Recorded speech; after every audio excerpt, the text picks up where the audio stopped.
Geographically speaking, South Korea should be poor. Fractionally larger than the state of Indiana, South Korea isn't big, and unlike Indiana, it's not agriculturally productive. The nation is rugged and steep to the extent that only 22% of its land is actually arable.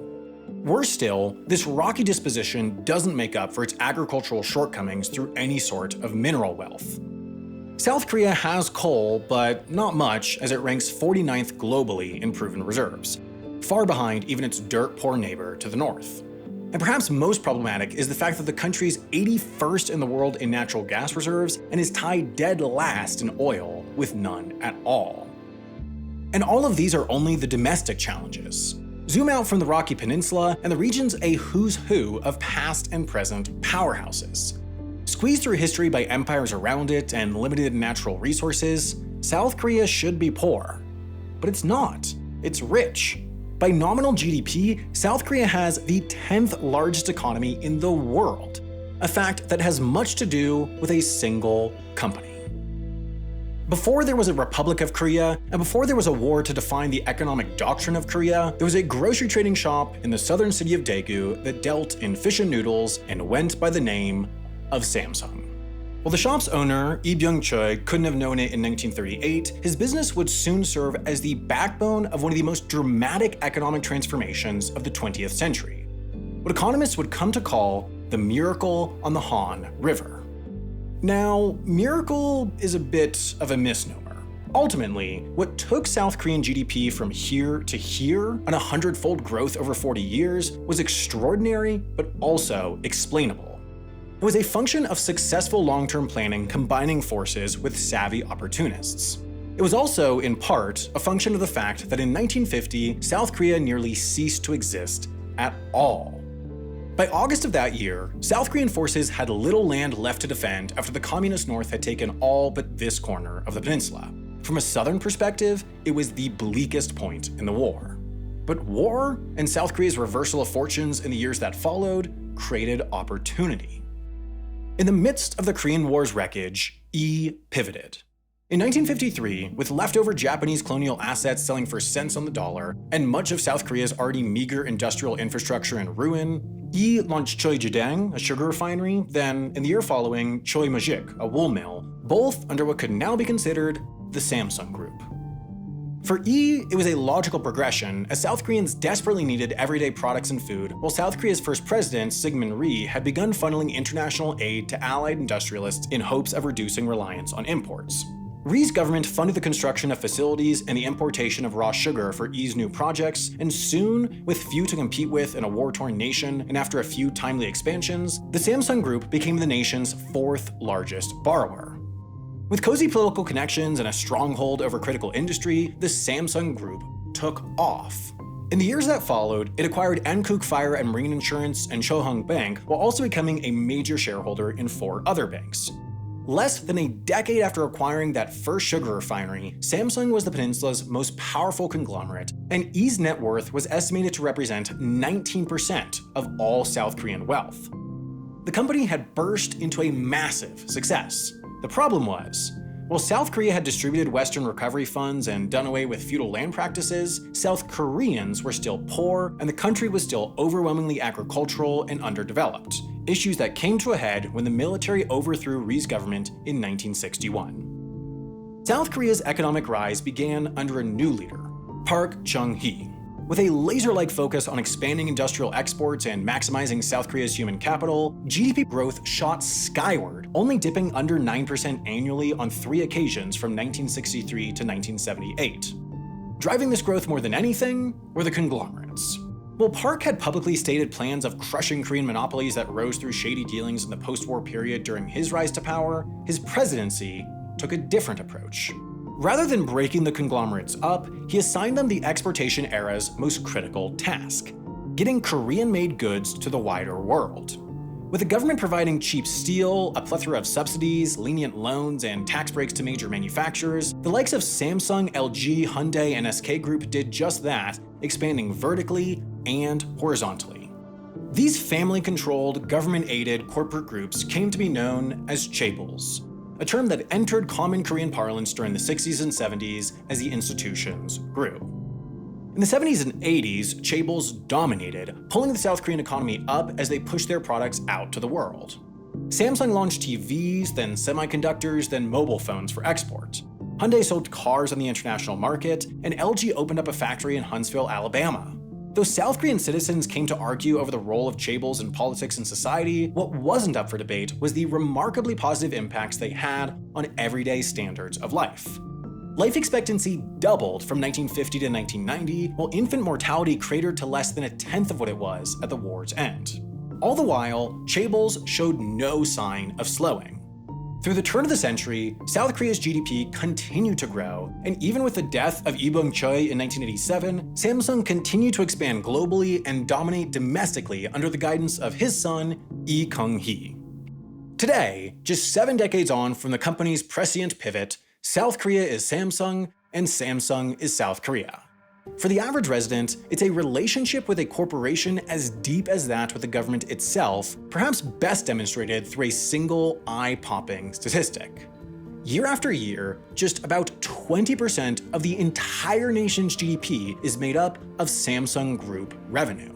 The only single entity that can rival that is the South Korean government, whose spending typically makes up 20 to 25% of GDP. This staggering degree of economic concentration makes even the most extreme examples in the rest of the world appear routine. Japan's biggest company, Toyota, accounts for about 5% of GDP, while the US's, Walmart, sits at just 2.5%. An entire fifth of an economy being attributed to a single company, especially a single company controlled by a single family in a major advanced diversified economy, is absolutely unparalleled, even at a global scale. Undoubtedly, this exceptional centrality permeates into everyday life. Young people, and especially their parents, tend to fixate on the singular path towards becoming the so-called Samsung man. It's considered the pinnacle of success to have passed all the academic and social hurdles necessary to be deemed worthy to work at the country's largest company, and therefore this idealistic vision is encapsulated across South Korean society. Characters in pursuit of a position at the company even borders on cliché as a plot point in the country's film and television. Just as American youth might fixate on moving to LA to make it into Hollywood or living in New York to break into big business, Korean kids prepare their entire childhood to apply for the opportunity to pack into testing centers along with 100,000 others to take the biannual Samsung aptitude test, hoping to score high enough to get recruiters' attention. Hundreds of thousands won't even be allowed to take the test, then all but a few thousand won't advance past it, leaving legions of disappointed youth who move on to the next layer in the social hierarchy of careers, working for the smaller, lesser chaebols like Hyundai or LG. For those that don't succeed there, they move on to the country's small and medium-sized employers, a fact they will try to hide from extended family and friends due to its characterization as failure. This centrality of focus can perhaps be attributed partially to the extent that Samsung has permeated into South Korean life. When you buy a smartphone in South Korea, you buy it from Samsung. When you need life insurance in South Korea, you purchase a policy with Samsung. When you take the ferry in South Korea, you step onto a ship built by Samsung. When you go to the theme park in South Korea, you once again pay your money to Samsung. This convoluted, seemingly scattershot structure of the conglomerate is reflective of the way that Samsung has followed and captured opportunity wherever it exists through history, and has actually been a critical factor in the Lee family's continued grip on power. Today, there are 59 major Samsung affiliate companies, although, like many aspects of Samsung's ownership structure, this is a soft, subjective definition, as so much of the way in which control is held across the empire is soft and subjective. But let's say there were just 2 affiliates, one of which wholly owned by the Lee family, one of which wholly owned by outside investors, both worth $50 million respectively. Now, most major business decisions are settled with a simple majority, meaning to approve a budget for the next year, for example, just 50% worth of shareholders plus 1 needs to vote affirmatively. So that's to say, 49.9% of the Lee family ownership in the first affiliate is effectively worthless from a control perspective, at least for most decisions. So what they could do is sell that 49.9%, buy 49.9% of the other affiliate, then use a tiny bit of extra cash to get up to 50% plus 1 ownership of both affiliates. It's essentially the same amount of money invested, but 2 companies under Lee family control instead of 1. But now using their control of both of these companies, they could instruct each to use annual operating profit to buy up 50% plus one ownership in a third affiliate, rather than paying it back to themselves and the other owners, which would be subject to income tax. And while they wouldn't directly own the third affiliate, they would control it because they control the first two affiliates, which control the third. And even then, while 50% plus one ownership is technically needed for control, in practice it's often overkill as it only becomes relevant in a case of complete dissent by every other shareholder, which is rare, especially when one has generated the degree of cult of personality that the E family has. So the E family might only need 30 or 40% direct or indirect control of a given affiliate if another 10 or 20% is owned by trustworthy, allied, outside investors. Through the decades, these and other systems have compounded to create this: a scattered, convoluted web of ownership that can confuse even the savviest financial analysts, but ultimately results in what matters to the Lee family most: complete control of the entire empire. But these structures are tenuous, especially when someone dies. South Korea has one of the highest inheritance taxes in the world, 50%. That means that 50% of the value of assets goes to the government when they're passed from one generation to the next. Therefore, if Lee Kung-hee, for example, passed $5 billion in shares to his son, Lee Jae-young, the heir would have to find some $2.5 billion to pay the government, which he likely could only do by selling $2.5 billion worth of shares, therefore losing the voting power that they bestow. This hypothetical started to feel far more concrete in May of 2014 due to this: the heart attack of Lee Kung-hee. The chairman survived, but only barely. As he sat comatose in a hospital bed at the Samsung Medical Center for days, weeks, months, and eventually years, his children were thrown into a power struggle as they used the time to craft a plan that would keep Samsung in family control after paying inheritance taxes upon their father's inevitable and seemingly impending death. This was difficult, the numbers were tough, and so it required some creativity. Perhaps too much. Two of the most critical links in the E family ownership web were Samsung Construction and Trading, or CNT, and Choi Industries, each of which, as two of the oldest Samsung affiliates, acted primarily as de facto holding companies of sorts. But E family control of CNT, and therefore electronics, engineering, chemicals, and the other affiliates partially owned by CNT, was fading as outside, increasingly hostile investors continued to buy in. If Lee Kung-hee never awoke from his coma, the 50% inheritance tax would be a death blow, and the house of cards would crumble. Therefore, a plan. They'd merge CNT and Choi.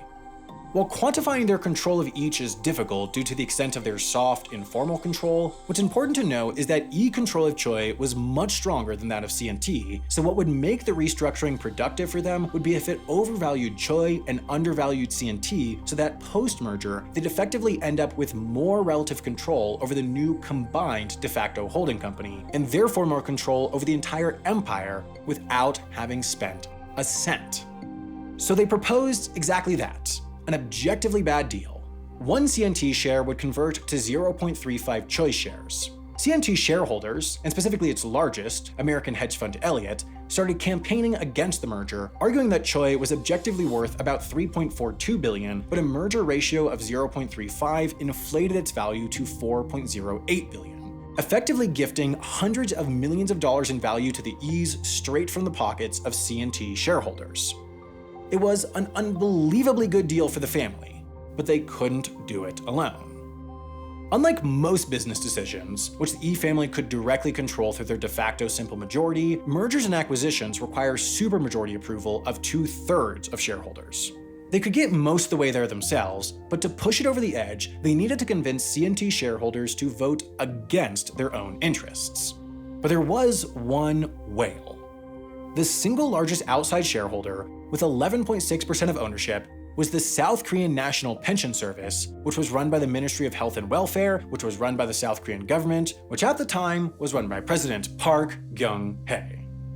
That's to say, if they could get to President Park, she might be able to get to the pension service. Conveniently, they had a back door. Longtime Park confidant and daughter of an influential cult leader, Choi Soon-si.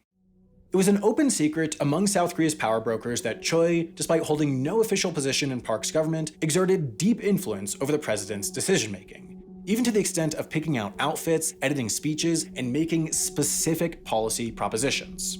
On the surface, Choi worked as the owner of an Italian restaurant in Seoul's ritzy Gangnam neighborhood, but politicians and business people were often seen walking up to the third floor to her office, where she solicited donations for two nonprofits she had set up: the Mir and K Sports Foundations, supposedly dealing with cultural exchanges and sports-related projects, but in practice acting as the top of the funnel in a complex, globe-spanning money laundering scheme. Samsung, at the direction of Lee Jae-young, donated a combined $36 million to Choi's foundations, and while still little is known about the specific inner workings, soon after, the state pension fund voted in favor of C&T and Choi's merger, the measure passed, the two companies combined, and the Lee family shored up control of the Samsung empire into the next generation. Of course, we now know about this. We know how Park influenced the pension fund, we know how Choi influenced Park, and we know how Lee Jae-young influenced Choi. Clearly, the secret was spilled, a massive scandal erupted, Park was impeached and jailed, Lee Jae-young was indicted and jailed, but today, everything's pretty much back to normal. Park was pardoned and freed in 2021, then 1 year later, so too was Lee Jae-young, and as of October 27th, 2022, following the death of his father in 2020 after years in that hospital bed, Lee Jae-young was appointed chairman of the Samsung Group. Social order was returned. The Lee family power was maintained. This is a familiar refrain. In fact, Lee Jae-young's legal troubles are practically a mirror image of his father's from a decade before. Lee Kung-hee was sentenced to 3 years in jail in 2008 for, among other things, bribery, but only 1 year later was pardoned by the president so that he could remain on the International Olympic Committee and shepherd South Korea's bid for the 2018 Games through. Well, that was the publicly stated reason. Lee Kung-hee was later revealed to have used bribery to convince the president to pardon him for his bribery charges. Similar justifications were used in summer 2022 with the pardon of Lee Jae-young. Samsung, South Korean business groups, and even the US Chamber of Commerce had been lobbying for years for a pardon, and while on parole, Lee still acted as de facto leader of Samsung, even meeting with President Biden in May 2022. So 2 months on, President Yoon Suk-yeol justified Lee's pardon in a straightforward manner, saying that as the only realistic family heir to the Samsung chairmanship, his leadership was necessary to guide the country's largest company as both recovered from the COVID-19 pandemic. This justification isn't that far-fetched. While undoubtedly unfair, considering the sheer degree of economic influence Samsung has on South Korea, it might be pragmatic. The ends might genuinely justify the means. But it does perpetuate the cycle that seemingly cannot be broken. South Korea, and especially South Korean politicians, cannot survive without Samsung. But to an extent, Samsung can survive without South Korea. It can always restructure, relocate, and refocus away from the nation in the long term. This power structure of enterprise above nation is inherent to a situation where such a large company exists in such a small country, but it's hard to believe it's tenable. Corporations can't run countries, and public dissent towards Samsung is growing in younger generations, lacking the sympathy born from viewing the company's integral role in the nation's ascent, are increasingly fighting back against the cronyism and corruption. It's tough to know which house of cards will crumble first. Will it be the convoluted ownership structure that keeps the Lee family in control, or will it be the tenuous power balance between Samsung and South Korea, knocked down by the very people that make up the entirety of both venerable institutions? For those of you that have demonstrated that you like this type of video by staying till the end, I have some suggestions on what to watch next that I'm sure you'll like. First, I'd start with Polymatter's excellent series, China Actually, which demystifies how one of the world's most consequential countries really works by answering questions like why China won't abandon its zero COVID policies and how the nation manages to survive without essentially any major international allies. Then I'd watch the episode of Real Life Lore's series Modern Conflicts on the Korean conflict in the 21st century. It provides amazing insight into what's kept the tenuous peace and how that could crumble and threaten major multinationals like Samsung. Both of these series and far, far more are exclusive to Nebula, which is no surprise considering Polymatter, Real Life Lore, myself, and loads of other creators teamed up, founded Nebula, and designed it from the ground floor to be the best home to the stuff we make. Over 50,000 Wendover viewers have believed that enough to sign up so far, but to explain to those of you who haven't, the idea behind Nebula was to remove many of the perverse incentives that compromises video quality on ad-supported platforms like YouTube. By putting it behind a paywall, we're incentivized as creators to make the absolute best videos that will keep you all subscribed, rather than incentivized to just make the videos that will make you click and zone out. We use these subscription fees to pay to run the service, to provide ongoing revenue to Nebula creators, and to fund our big budget Nebula originals, which allows creators to pursue their big ambitious passion projects, which has led to some really good stuff, including all of these made by the Wendover team. Of course, even while being a good deal for the creators, we also want it to be a good deal for you all, our audience, and it really is thanks to our partnership with CuriosityStream. You see, they're an entirely different streaming service with a huge catalog of non-fiction shows and documentaries like David Attenborough's Light on the Earth about the amazing world of bioluminescent animals. They're running a deal where by subscribing to any of their memberships at curiositystream.com/Wendover, they'll give you a Nebula subscription for free for as long as you stay subscribed.